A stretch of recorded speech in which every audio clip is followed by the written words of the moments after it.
A new report by Human Rights Watch details ongoing serious and systemic breaches of human rights being committed by paramilitary groups, essentially serving as death squads for the U.S.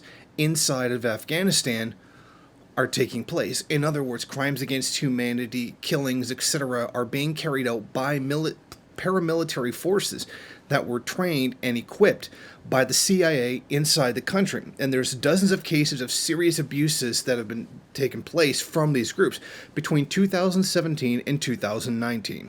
Extrajudicial executions and enforced disappearances, indiscriminate airstrikes, attacks on medical facilities, and other violations of the laws of war.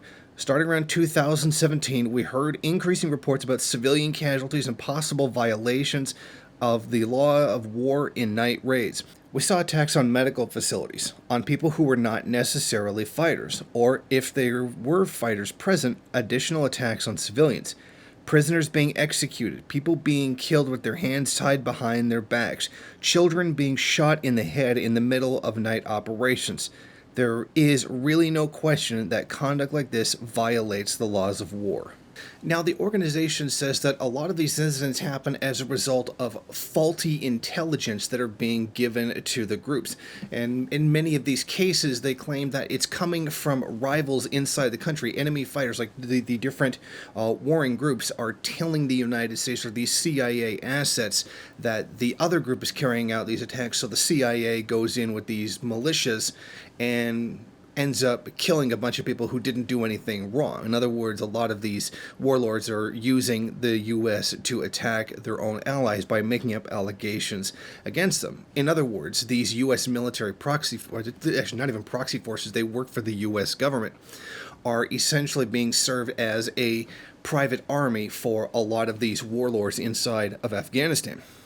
Now, they also note that the Afghan government has carried out no meaningful capacity in which to combat these incidences or even hold these people accountable for the crimes that they have committed. Essentially, the Afghan government, for whatever reason that they don't state, but they state essentially incompetence on their part, allowing this to go on. I would suspect that the Afghan government is allowing it to happen so that the CIA has a free hand to do whatever it is that it feels like it has to do in order to maintain U.S. imperialist control of the country. Now, the CIA responded to these accusations by saying that they were likely false or exaggerated. In what is possibly one of the most hilarious statements by the CIA, they said, "We neither condone nor would knowingly participate in illegal activities." The CIA, the organizations whose job it is to literally overthrow foreign governments, carry out terrorist attacks, is saying that they would never do something illegal. I want you to think about that. And think about how hilarious it is that the CIA would say that and think anybody would believe them. Ever. I could list everything that the CIA has done that's a crime, and that video would end up being 2 hours long. But suffice to say, I don't think I need to tell you, my audience, the crimes that the CIA is guilty of. So it's mind-boggling that they would even have the guts to say something like this, knowing what a blatant outright lie it is. And this reminds us that despite the almost 20 years of U.S. occupation of Afghanistan, the crimes against the Afghani people, on top of the 1.5 million people that have been killed as a result of the invasion, is still going on.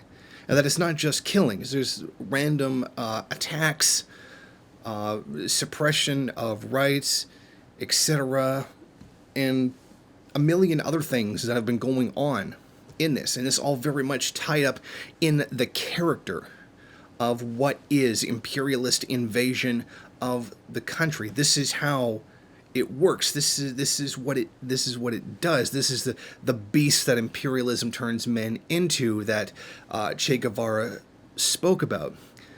A clip that I would play here, except that for some reason Che Guevara's speech at the UN in 1964 is copyrighted by Jay-Z's record label, who feels that it's an infringement on one of his songs if you try to use it. So, let's as a separate issue altogether.